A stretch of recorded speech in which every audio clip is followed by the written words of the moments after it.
to order for Wednesday, May 13th, 2020, the Park, Recreation, and Forestry Committee meeting. I will say that all members are here and present. Our second item for business is the election of chairperson. Right now, I will ask for nominations from the floor for a chairperson for the Parks, Rec, and Forestry Committee. You have to unmute your mic to tell me who you guys are nominating as chair. This is Chris. I'll nominate John White as our chair. I'll second. This is Steve. We do have a motion and a second for John's nomination. Any other nominations? All right, seeing no further action, I will entertain a motion to close nominations and cast unanimous ballot to vote John White as chairperson of the Park, Rec, and Forestry Committee. I'll need a motion and a second to close and then cast the ballot. Motion. Who's the motion by? Right here. Quentin. Quentin? Yep. Right here. Second? I second. We'll give it to Jane because she doesn't have a video. All right, we got a motion and a second. All those in favor signify by saying aye. Aye. Aye. All those opposed say nay. All right, that motion's carried. Now I'm going to turn over the meeting to John. But before I do that, John, I'd be dismissed not to welcome Quentin Rosendich to our committee. Quentin is the newly elected alderperson for District 3. He is taking over the long-held position by Chris Jokic. He'll be representing, I believe, some of you, myself, John, I think yourself will be representing us. So welcome, Quentin, to our committee. Thank you, everybody. Welcome, Quentin. Great to have you. Hi, Quentin. Hi. Welcome.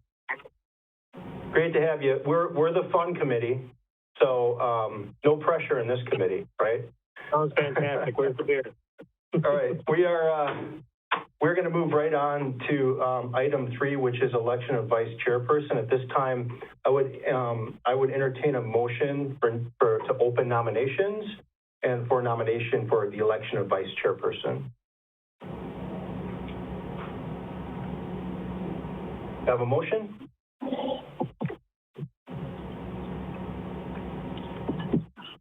Justin, do we need a motion to open the nomination, or do we just need the nomination? You just need a nomination from the floor. Oh, at this time, I'll entertain nominations. I would actually motion to nominate Jane as vice chair. I'll second. Sorry, Jane.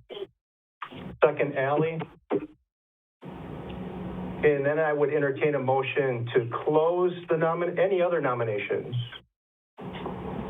Okay, I'd entertain a motion to close the nomination and ask for unanimous approval at this time. I'll motion to close the nomination. I get a second? Second, Randy. Second by Randy. All in favor? Aye. Aye. Aye. Opposed? That motion carries. Jane, one more year of vice chair. I know. Thanks for the vote of confidence. Thanks for volunteering. All right. Item 4, approval of minutes. This is from our March 11, 2020 meeting, which seems like an eternity ago. Can I get a motion for approval of the minutes? I motion to approve the minutes from the last meeting. I will second. It's Jane. Motion by Randy, second by Jane. All in favor? Aye. Aye. Opposed? That motion carries. We're going to skip over item 5. I don't believe we have anything on the agenda that would provide a conflict of interest. Unless I'm wrong, interrupt me now. We're going on to item 7. Since we're not entertaining a public comment tonight, we don't have anybody from the public on the meeting. We're going right to COVID-19 update, which will be provided by Justin. All right, give me 1 second. I'll pull up my screen here.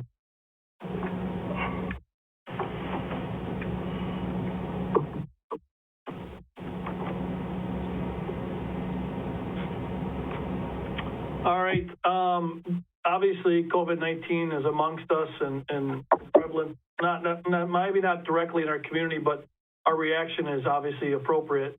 Our department has either closed or canceled the 2nd Street Community Center, the Oak Avenue Community Center, all of our rental buildings and shelters. We've also canceled or closed all recreation programs and activities. The playgrounds are closed, as well as the zoo.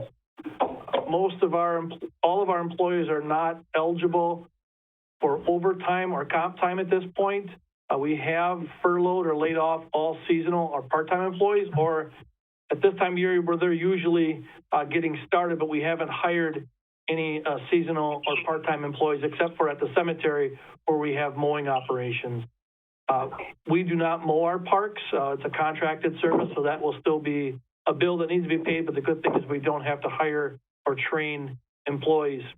Our full-time employees have worked several staggered shifts, and that started way back in March, where they were working alternative days to kind of spread out amongst themselves.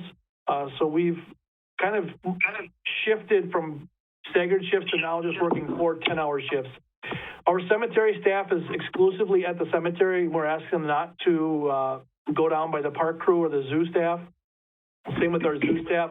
They're exclusively at the zoo, and we don't have commingling of our staff at this point. We have put a freeze on most of our projects, our major projects for this year, mostly because of financial constraints we're anticipating with the room tax fund. Weber Park land acquisition has been stalled. Brain Park, we had some improvements we were going to do that's been stalled. And we were going to purchase a number of scoreboards at Greasy and Stephen J. Miller Park, and those are being delayed. Ben and Kelly have held off on making any large purchases for this year, not knowing if we'll need to make those purchases later, but we are holding off. I think the one positive thing with this is we have taken advantage of people not being in some of our facilities in our parks, and we're able to do some deferred maintenance. So there is some positive where typically we couldn't work on ball fields because they were just being packed this time of year, but now some of our guys can do some deferred maintenance on those ball fields in some of our buildings. We do anticipate and know that we're going to lose some revenue monies from rentals and programs, but we also know that we're not incurring expenses that are typically associated with those activities like water, electric, trash, cleaning, payroll, things of that nature. So there is an offset. So we know we're losing revenue, but we're also losing an expense that's associated a lot of times with the rentals and programs. We have been in communication a lot with national, state, and local health agencies, our peer group, and other municipalities. We just had a conference call last week with Wausau, Stevens Point, Rapids, Weston, Merrill, I think Thorpe, on plans for opening the pools and what their plans are for opening the pool. We decided as a group that we would take an approach because we were in fear that if one pool closes and another pool opens, it kind of creates a high probability or demand that those individuals in that community would then travel to that other community that the pool is open and then increase the spread of coronavirus to that actual community. So we are going to take an approach as a group effort. So the last date that the pool would be considered to open would be July 1st. That's HEFCO pool. And for us to accommodate that date, we'd have to be in phase 3 of the Badger bounce back plan. And that would be on June 15th. That would allow Kelly and Ben to kind of fill the pool, train staff, balance the water chemistry, and get things prepared. We do run a risk of not having staff. Obviously, these young individuals planned on working to save money for college and whatever else, but with us not hiring or having hours, they may have got another job somewhere else. I'm not sure where, but they may have found other jobs, so there is a risk of not having the proper staff, which may risk not opening the pool. But right now we have a date of July 1st to open HEFCO, but we need to be in phase 3 of the Badger bounce back plan by June 15th. Obviously, we're all watching the things that change daily. I just mentioned that the state Supreme Court changed the ruling or overruled Governor Evers' safer at home order. That may or may not impact us. I'm not sure how, but it seems each day and each week things are changing and evolving. So we'll keep changing and evolving as the COVID pandemic keeps moving along. But that's an update. I know Ben and Kelly are on the phone if they want to add their 2 cents too. I guess one capital project we are moving forward with, there's probably starting next week, you'll see a pulverizer around the upper pond loop. If anybody's driven that got beat up pretty bad this spring. So we're going to move forward on our asphalt work this year.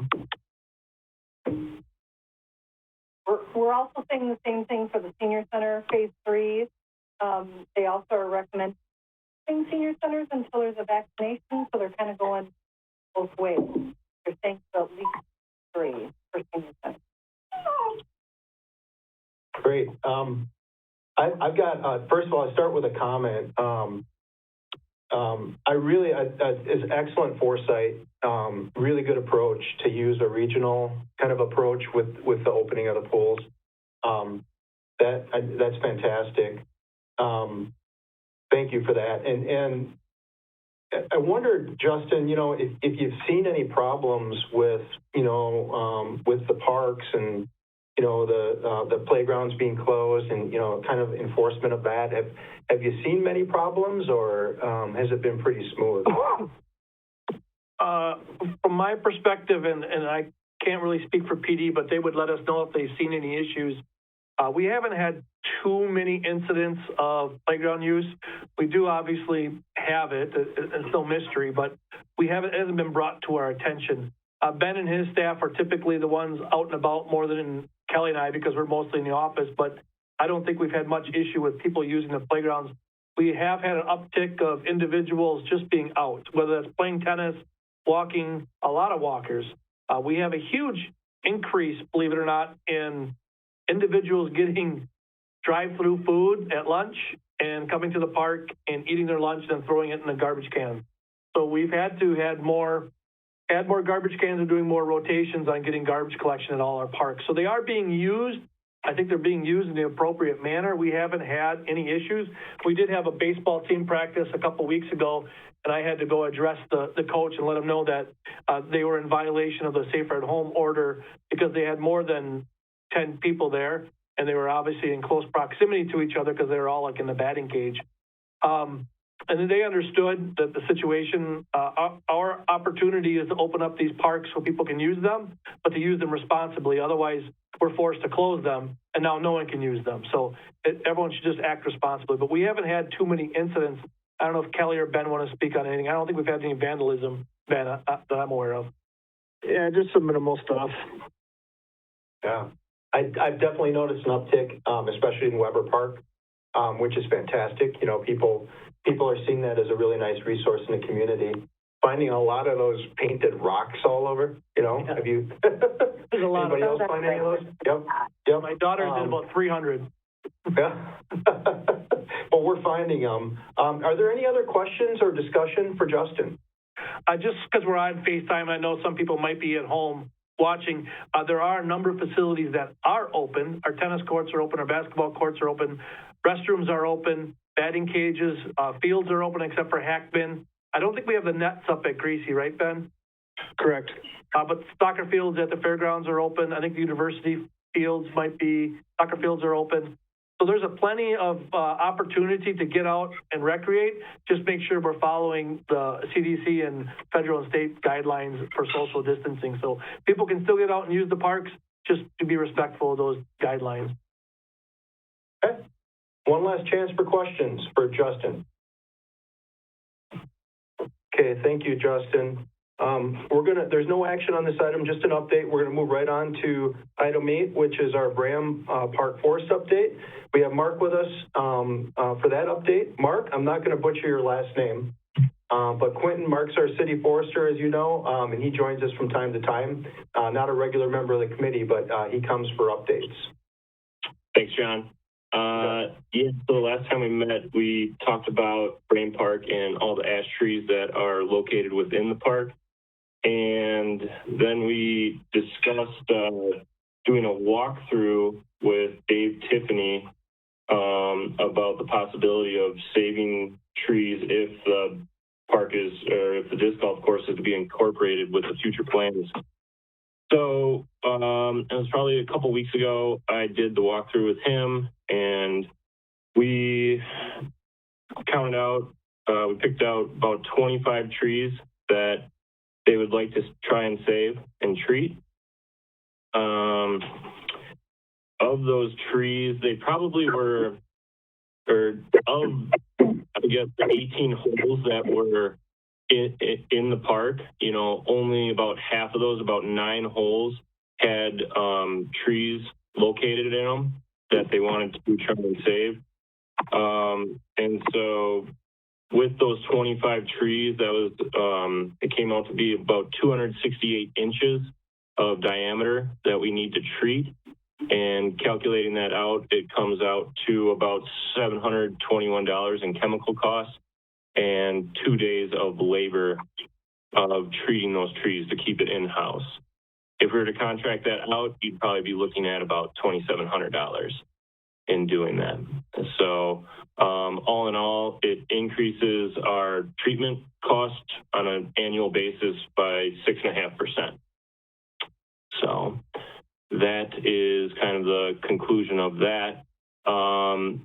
Moving forward with Brain Park, I met with a local logger actually today to discuss what the actual possibilities of harvest are, if there's an interest by that kind of group to do such a project, and issues and concerns that might come up with it.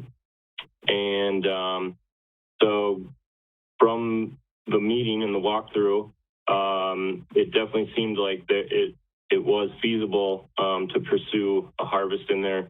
They were interested in it, and we could end up being done where we wouldn't have to pay anybody. We could definitely make some revenue off of it. And if that was the case, you know, we would be asking that revenue could go back into planting the park. So I think the next steps then after that is just meeting with Public Works and the department heads and kind of making a decision on which route we want to pursue. Okay. So I think a summary probably is in order because, you know, Quentin's new to the committee and you know, wondering maybe, you know, why we're talking about these trees and saving some of them the way we are. We actually did get quite a bit of public feedback on that park from the main user group of the park, the disc golf group, and Dave Tiffany represents that group to us, which is excellent. We've had a good working relationship with them in the past. With HEFCO Pool likely happening here in the next year or two, and knowing that we're probably going to lose the disc golf course at HEFCO Pool area, if we go into this park and basically cut down all these ash trees, because there's a high percentage of ash trees in that park, they're going to lose a pretty good portion of the technicalities that they need for disc golf.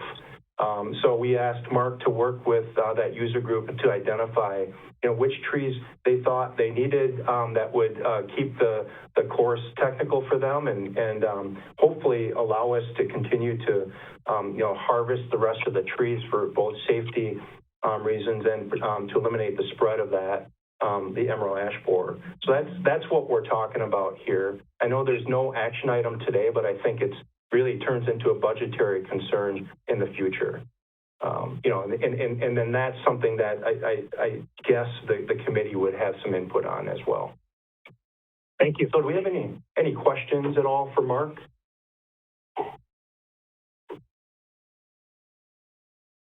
I appreciate you working with him, Mark, and that group. I think it's valuable work. The one question I have is, does saving those trees affect the ability to harvest at all, or you're still able to harvest and make some revenue to put back in the park? Okay. We mentioned it to them that, you know, we have the user group in here and they are looking at saving some of these trees.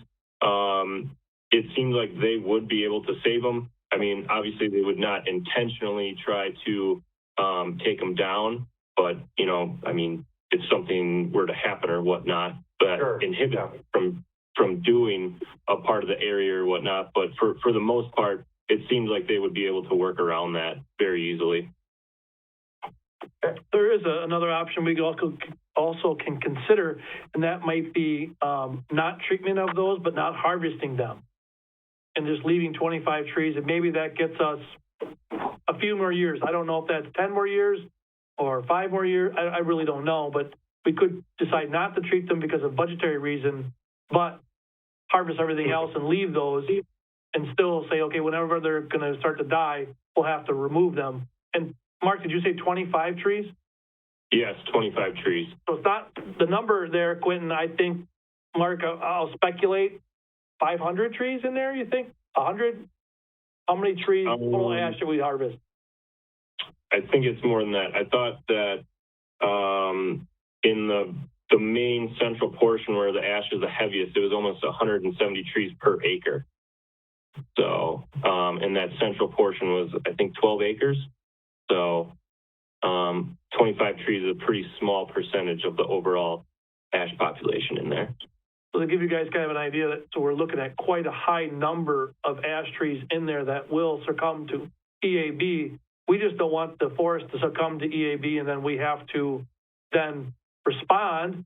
And typically that's not going to be a good response, and it's going to be very negative and very expensive. So if we're a little more proactive, we can use the logging to gain money and gain resources and revenue, but yet still preserve or keep disc golf intact as much as possible. And that might be just harvesting and not treatment, and then look at treatment down the road or figure out how we can do treatment down the road. But right now, we want to get in there and harvest them so we can make some money. Okay. Last chance, questions for Justin on this, or questions for Mark? Okay, thank you, Mark. Yeah, you're welcome. We're on to item 9, policy 6.330, concession stands.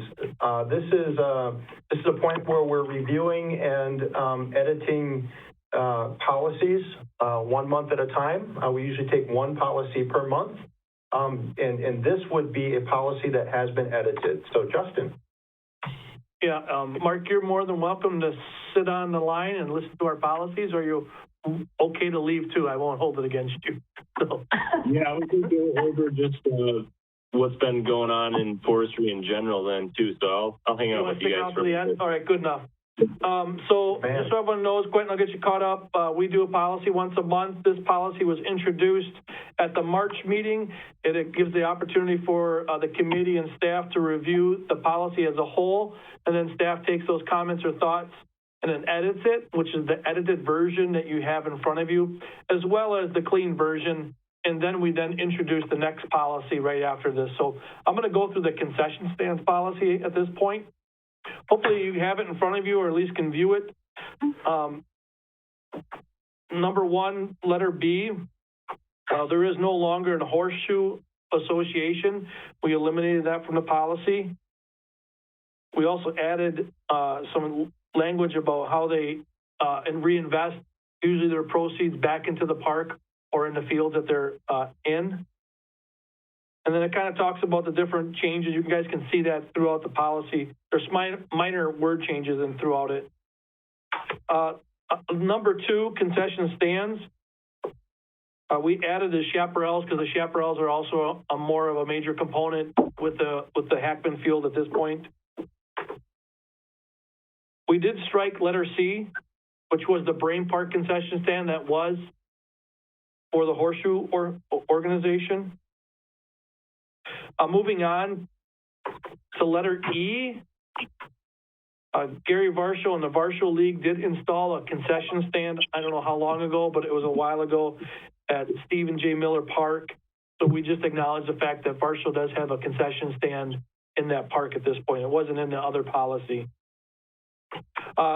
Letter F, number 1, we just asked for a 2-week notice. Sometimes people aren't the best at giving us notice, and Kelly usually will help out with this and take the lead on it, but giving Kelly a week notice for a concession rental that's unbeknownst to her is not a lot of time for her to get things prepared. Moving on to number 3, procedures.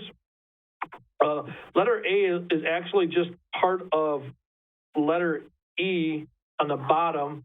I don't know why it was kind of hidden in there, but it should be first and foremost that if you can't comply with some of our regulations or procedures, you may lose the potential of use of that facility. Once again, there's just minor changes. Letter B, it actually said that we can't have a concession stand outside of what's recognized here, but we've always had concessions outside of what's being recognized here, whether that's at Brain Park for a disc golf tournament or a softball tournament, or whether it's like small town baseball or the other baseball groups that have concessions at S.J. Miller Park. We've always kind of had impromptu concession stands throughout our park. They've always coordinated with Ben and Kelly, so it really has never been an issue, but it's just a minor change in our policy. We did add in letter C, additional employee time and resources to clean up park after use will be a $25 fine. We find that a lot of times just telling them that they left a mess, they say, sorry, we'll clean it up next year, and we just have to repeat next time. So we figured a fine may be more incentive for them to actually take care of the grounds a little bit more. Letter D, it just says that they should comply with all local, state, and federal rules, procedures, and guidelines selling food and beverages. That pretty much means if you're selling food, you might need to get a health permit or an inspection permit, liquor's license, all of that, just to clarify. And then letter F says we do not insure the supplies, and they should have obtained their own insurance for their products. Moving on to the next page, we did strike all of letter G. We've never received or ever had a financial report from any of these organizations, nor have we ever requested one. So we just figured let's just strike that. Letter H, it says that we'll charge them a fee of $25. We think it'd be appropriate to increase that because that was in 2001 when we charged the $25. It's 2020 now, so maybe we can up that by $25 or the $50. Letter I, it just talks about making a formal request to the Park and Recreation Department and then final approval from this committee moving forward, just so if they have an impromptu concession stand that needs to be put in, they can kind of do it, but we'll get formal approval from this group. And then vending machines, letter K, we no longer have vending machines in our parks. They've pretty much all been removed, so we struck that information from this policy too. The next couple pages is the policy in a clean format, which we'll be requesting for approval tonight. Hey, Justin, I would just say I didn't know that we took out that they need to give a $25 key deposit at checkout time. I think we need to put that back in there because otherwise we have a heck of a time getting that key back. What letter was that, Kelly? It's on 8. It's where we increased the fee to $50, but I think we also need to have them submit a $25 key deposit at checkout. Oh, so just keep that last section? Yeah. And they get that back once they return the key.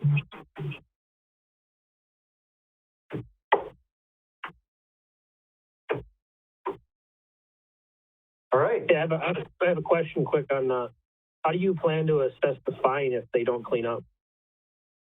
For the most part, we won't, but it's there in case we have to. We've had individuals, a good example is, believe it or not, adult softball typically always have cases of beer and beer cans scattered throughout the complex. And we ask them to pick up the beer cans and don't ram them into the fence post and hide them in different spots. So we usually have guys, our park crew, out there picking up beer cans throughout the facility. And then a lot of times it takes a lot of threats to say, okay, just pick, we don't care, just put the beer cans in the trash cans that are right next to your dugout. Don't throw them or jam them everywhere. And it's usually that will be something we can use as a tool for our toolbox, but typically we won't assess that fine. Okay. Other questions, discussion?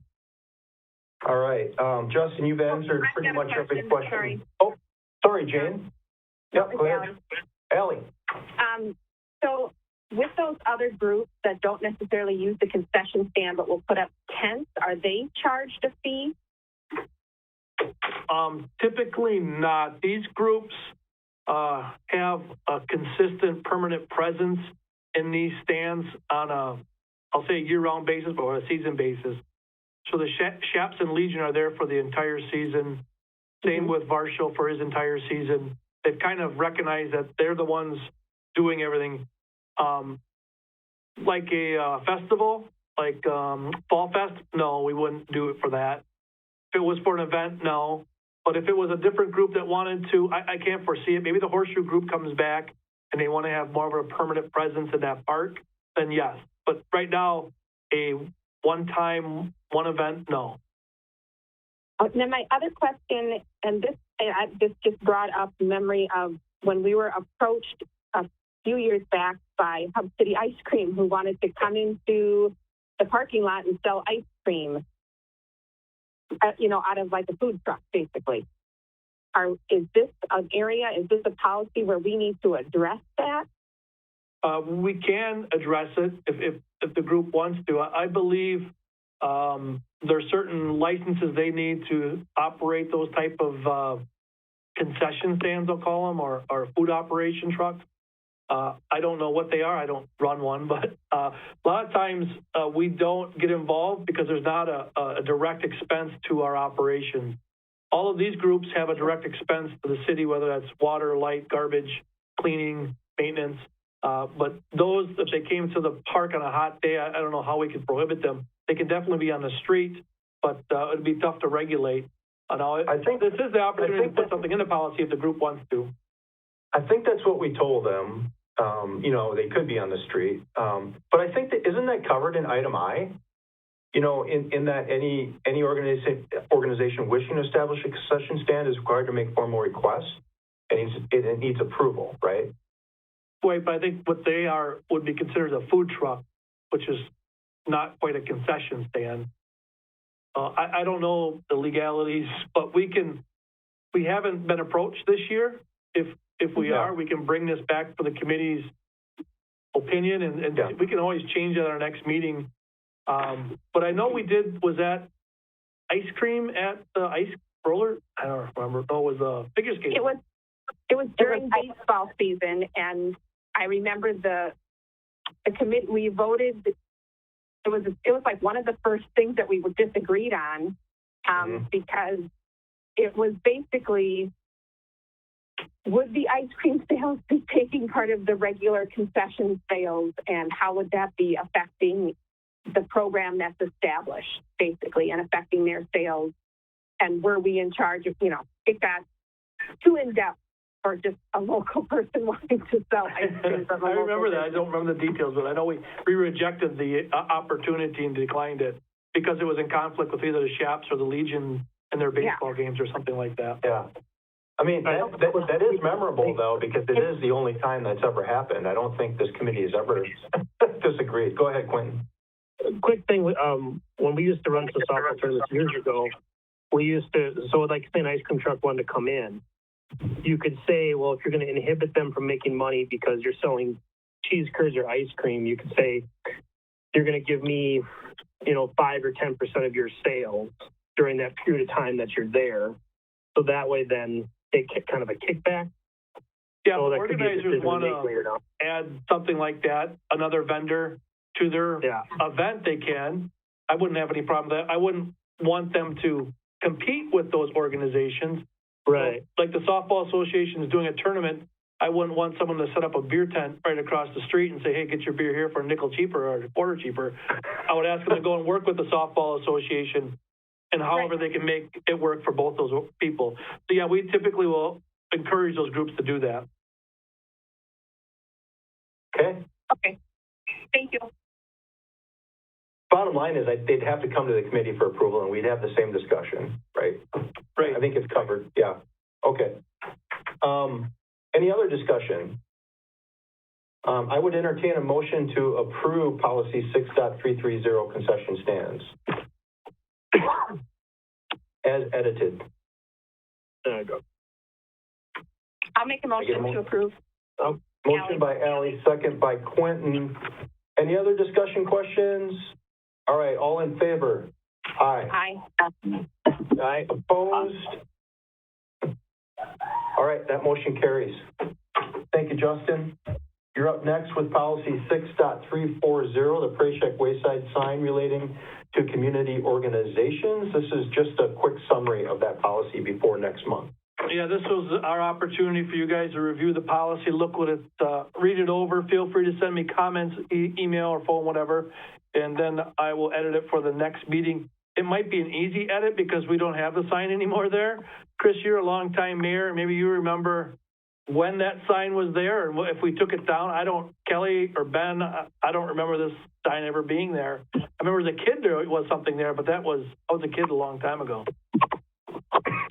Yeah, and I don't remember that either, Justin. And if you remember from when you were a kid, that's a couple of years before I was mayor. A couple, yes. I think that I'll do some research on it, but I think for the committee, this whole policy might be struck from our policy manual just because there is no sign in existence there, and no one can even remember when it was there. Kelly, you're our most senior staff person. Do you remember it ever being there? Well, the only thing that I'm thinking of is when they did the lawsuit against us and we had to put that sign on the fence, but this is talking about a PRASCHAK Wayside. Yeah, and it recognizes the Lions Club and all different groups, and it talks about how to size signs and all that. I think it was probably taken down when Figgy's bought that portion of the property because it was in that area. So. Okay. This one might be an easy one. We call it a can of corn in baseball, so... Justin, when I did leadership last year, 2 years ago, that project was actually pitched to our group about creating a sign like that. Oh, really? Just an FYI, but I don't know if that idea is still out there in the public with anybody. That was a couple of years ago already, but... I've seen them near the welcome signs in communities like by Veterans Parkway and wherever else the other ones are, so that might be a public property, not park property. Hey, Ben, who pitched it? It was just one of the, they put together 20 different possible projects, and that was one of them. So it was, I guess, through Mackey, I guess. Yeah, okay. All right. Any other questions about that one?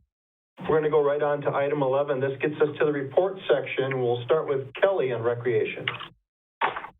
So March 15th was the day that everything kind of came down. We did have 2 programs that were still running, one of them being a tennis lesson and the other being an adult volleyball league. And both of those ended up after delaying, just saying, give us a refund. So they had, we have added some virtual programming to our website, a tab that's just different things, activities kids can do outside, some projects that they can do, things outside, giving them some ideas. So the other thing was ADRC meal site came to an end on March 17th. They did try and do kind of a bag lunch out of the ADRC office for participants that were coming to the 2nd Street Community Center, but that did not take off. They have since stopped doing that. So that's all I have. Not much for Kelly this month. Any questions? Okay. Parks and Zoo, Ben? Yeah, in our athletics section, Justin touched on quite a bit of it earlier about, our fields, some of them being open and what's closed. One thing Cody did work on over the winter was creating an IPM plan, which is an integrated pest management plan. It's pretty interesting. He's ready to roll that out soon. Other than that, that's about all for the athletic fields. We did get a new painter over the winter, and that's ready to go if we do have any soccer use. The school district will not be doing our painting anymore. Ben, you want to kind of give a little history on that, how it's historically always been and now what we have to do going forward so they all know? Yeah, so they always had a baseball field behind their parking lot where the football stadium is now. So we always kind of maintain that field and help them because we have the proper equipment with the drags and the liners, etc. And then in exchange, they painted our soccer field lines because, you know, they had the nice painter for their football programs.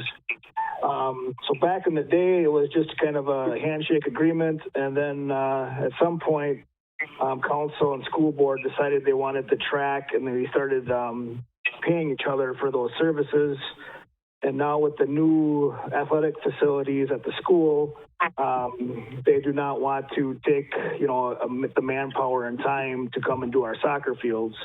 So I guess during the building and construction of the new athletic sites, you know, I met with Ron over there, and he let us know that that's what the direction they were moving. So through the budget process last year, added a paint machine to our fleet.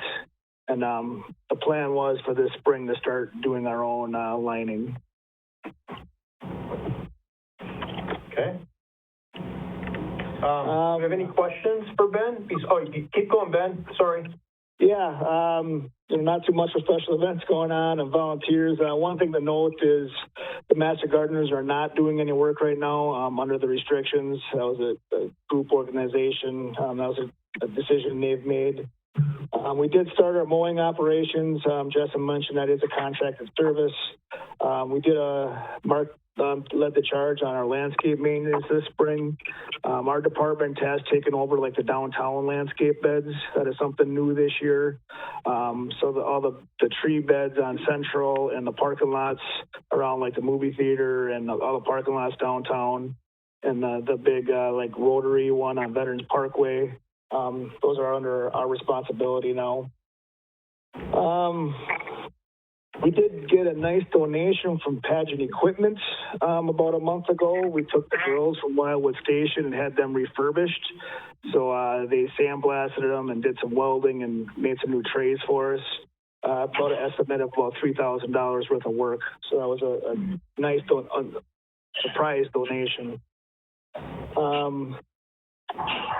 The zoo, let's see. We had, zoo's currently closed, so it's been kind of slow there, but the staff has been doing a great job on the Facebook. I don't know if anybody's caught some of the presentations they put on. They're doing a really nice job. And Forestry, since Park's on the line still, I'll let him touch base on that. Yeah, so kind of pretty productive time the last couple months here.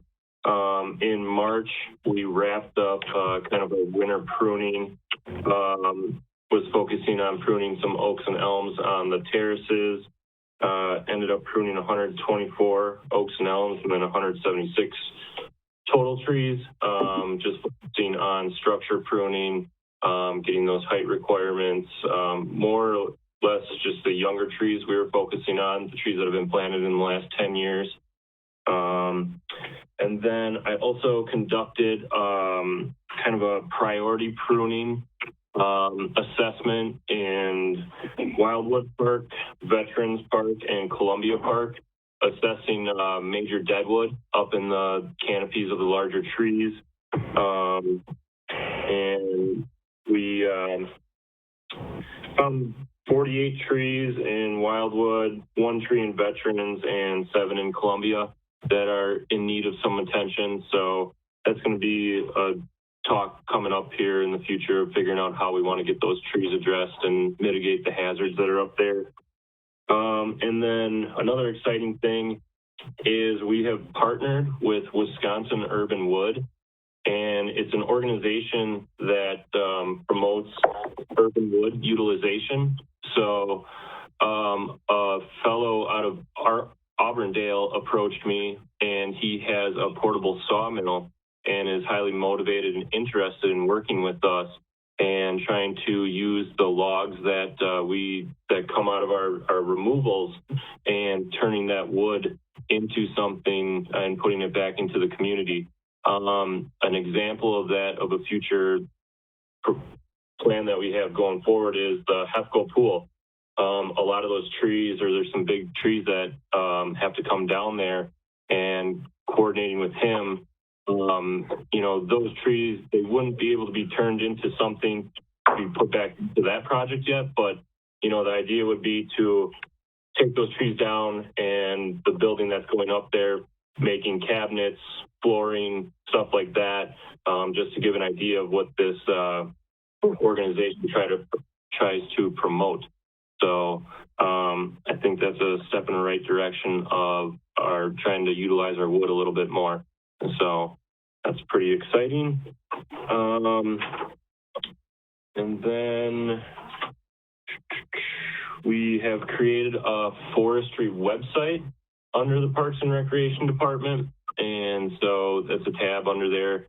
You can go online and hopefully people can get a little bit better grasp that we actually have a forestry division now. And that if they have any questions, they can get a hold of me. I've also got a link to resources on there, affiliations, what we're doing for pruning, planting, removals, that type of stuff. So hopefully it gives them a little bit more direction and information. We've received 100 trees that we installed into our gravel bed, and they range from 1.5 inches to 2 inches in diameter, and they're starting to leaf out. We got a new watering system set up for that. So the gravel bed at the zoo is totally fed just by the upper pond. And then we also have another gravel bed located down by the street department. And that one, they're both set up on timers. There's 50 trees in each of them. So those will be going in the fall time. But we'll monitor those throughout the summer, making sure that they're getting adequate water. And just another note there, I think, we're trying to preach diversity and get some different species planted in our boulevard. And so I think we have 14 different species that we are going to plant in the terraces and the parks. And so we are currently in our Emerald Ash Borer Awareness Week. The park staff went around Monday and Tuesday, and we tied green ribbon around trees in the terraces to promote awareness to property owners that to get them to start thinking about ash trees they may have in their yard and proactive approaches of what they want to do to take care of them, if they want to remove them or if they want to treat them. So I've also notified all the homeowners that terrace trees that we are treating this spring, they've been notified that will be coming out early spring, early summer, and treating those. So if they see us out there and wondering what we're doing at the base of the tree with some weird looking equipment, hopefully they have a heads up on that and they're not surprised. The street department has finished up the stump grinding and cleanup from the wintertime removals. Our Arbor Day ceremony was unfortunately canceled. We were planning on teaming up with the local high school agriculture class and planting some trees along East Becker. That's also the same time that we kind of received the materials for Tree City USA. We're still at Tree City USA, and we're hoping to kind of reschedule the celebration ceremony with the high school for the fall time and plant. And so obviously we'll have to wait and see what happens a little bit further down the road here, but that's the plan as of now. Yeah, we, like I said, we talked earlier, we assessed the Brain Park situation a little bit further. Yeah, so, and that is kind of a wrap on what has been happening in forestry the last 2 months. Okay, Mark's been busy. Any questions for Mark or Ben? I've got just a curiosity, and Ben, I don't remember if you passed this to Mark or if you're still doing this, but I wondered if you had any numbers that could compare this year to last year on the trail usage. I bet you the numbers would be like have exploded, right? Especially recently. Have you guys looked at or analyzed any of that data that you're getting from the counters? Yeah, we did, but unfortunately we changed the locations of the counters. So we put them on 4 different trails. So we don't have data from last year at the spot that they're at. But Yeah, Ken, okay. I can ask Steve to put together a little, he's our guru with those counters, so. Don't spend a lot of time. Oh, it was Steve. That's right. Don't spend a lot of time on it. I was curious, you know. Yeah, and they have exploded for sure. Yeah, okay. I have a question. All right. Okay. Allie. John, it was brought to my attention that the porter pot at UW area was removed and that was the city's decision to remove it. I don't know if that is true or not, or if it was done for budgetary reasons or other things. It was just brought to my attention by trail users and tennis players. I didn't know if anybody could speak on that or if there were plans or if that was the UW thing. Ben and Kelly, I don't believe we put any porta-johns out this year because they're typically put out because of the spring soccer programs and team play. Obviously, with no team play or soccer programs taking on, and we wanted to conserve budget numbers, we didn't put any porta-johns out. So we typically put them out with the spring soccer season, but VICE-CHAIRPERSON canceled their entire season, and there's no soccer, there's no team soccer at any of those locations. So we didn't put any out at Greasy, the fairgrounds, or the university this year at all. So they weren't out or removed. They just weren't put out because there wasn't the demand that we anticipate every year, like with soccer. Okay. And Justin, I think with the COVID-19, we were concerned about contamination and just said, let's hold off until we know a little bit more going on. I think one of the challenges is we are cleaning our restrooms daily, but we wouldn't be cleaning a porta-john daily or have the ability to. It would be quite expensive for this company to clean a porta-john every day. So we decided not to put them out just because we didn't believe there was a demand for porta-johns out in our parks this year at those locations. I find the name porta-john offensive, just so you know. All right. Any other questions? All right, we're going to go on to item C, which is cemetery. Amy is not here, is she? No, we gave her the night off. She's been working so hard. We had 8 services in March, 10 services in April. They did backfill a bunch of winter burials, replace some headstones. The columbarium was out for bid, and they came back, but there were some discrepancies on the bids that we received back in March. So we rebid the project with a little more clarity on what we were looking for. This is new to all of us. We thought it was pretty clear, but when we got the bids, it wasn't as clear as we had hoped. So we're figuring this out as we go, but there's bids out. They are due actually tomorrow. So we'll have columbarium bids come in tomorrow. Are also been doing a lot of seasonal cleanup, and they're starting mowing. So they're mowing up there. There is no Memorial Day service this year that has been canceled. But just so everyone knows that you can go up to the cemetery. It is open, but there will be no Memorial Day service this year. Okay. Questions? No. Moving on to item D, Justin, Director. Yeah, I mentioned going on to the Marshfield Outdoor Aquatic Center update. Our fundraising has kind of came to a standstill, as you would expect during a pandemic. It's difficult to have meetings and conversations with individuals. You don't want to do it over email or the phone. You want to meet face-to-face in whatever location makes sense. So that has really slowed us down with our fundraising effort.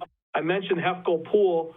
We do have a unique opportunity here as a community to maybe take advantage of competitive construction costs. The construction forecast for this year was very good, but with the pandemic, it really has slowed down construction projects for later this summer and into the fall. So we may take advantage of, if we don't open Hefco Pool because of the pandemic, to get construction started on the Outdoor Aquatic Center. Now, obviously, there are some pros and cons to that and some risks and rewards that the council will have to consider. I will hopefully make a presentation to them, an update in May, and then as that June 15th date gets a little closer, we have a better idea of how we're going to proceed forward with the Aquatic Center. But we're hoping to make a big announcement here by the end of the month of maybe a naming rights opportunity. So stay tuned on that, but we'll try to make that announcement later on. But the project is still moving forward. Design is pretty much complete. We're just waiting on very minor things. But we have been working with utilities, just had a meeting with Nick at the utilities today about the project. CIP process, that's the capital improvement program. That is our major projects that we do over a 5-year forecast. That starts tomorrow. I think we're going to be doing that via Zoom, so it should be interesting how that goes. But the proposals are going in front of council tomorrow. We usually make a proposal or pitch to them, and then later on they decide what to keep or what to change or what to move and moving forward. I do know our CIP as a department will look different than it has in other years, and it's mostly because most of our projects come from the room tax fund, and I'm anticipating the room tax fund to take a significant decline this year because of the COVID pandemic. We probably haven't had much hotel stays in March, probably none at all in April and May, and it looks like very little events or activities are taking place in the state.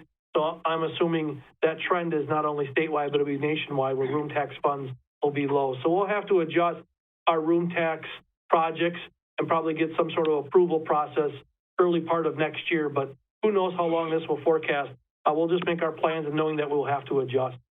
The Fairgrounds Management Agreement is scheduled to go in front of the council very soon. That expires this year. We're hoping to get something signed and taken care of this year for the next 3 years.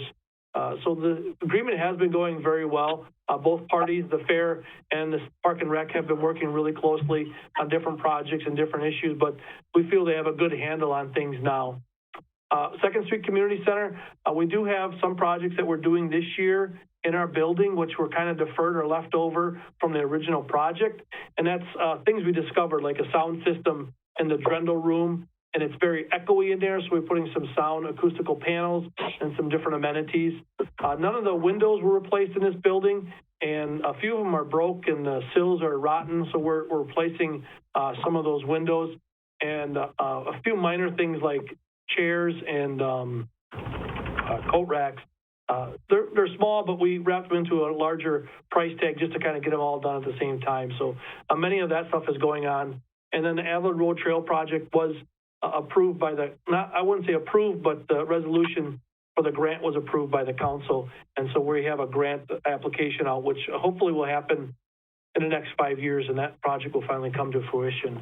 That's all I have for my report for tonight. Up the neighbors, I was at that meeting, and the neighbors in that neighborhood were pretty excited for that project to go through on Adler Road all the way down. Many of them think it'll be a big benefit to their property, so that's cool. Really good to hear. Any other questions for Justin? No. Okay. Item E is our Parks, Recreation, Forestry Committee. Quentin, this is basically, if you have anything to talk about, now's the time. Or if you want an item on the agenda for the future, now's the time to bring it up and we'll get it on next month's agenda. But I have nothing at this point. Does anybody else? All right. Okay. Our next meeting is scheduled for 5:30 p.m. on Wednesday, June 10th. I guess we'll play it by ear if we're meeting in person or not. Thinking we'll probably still be Zoom, but who knows? John, is there a consensus with the group on whether a good thermometer or thumb in the wind type scenario is phase 1, phase 2, phase 3? Phase 1 is 10 or fewer, or 10. Phase 2 is 50. I think phase 3 is unlimited for the most part. Should we wait till we're in like phase 3 so everyone kind of has a good idea?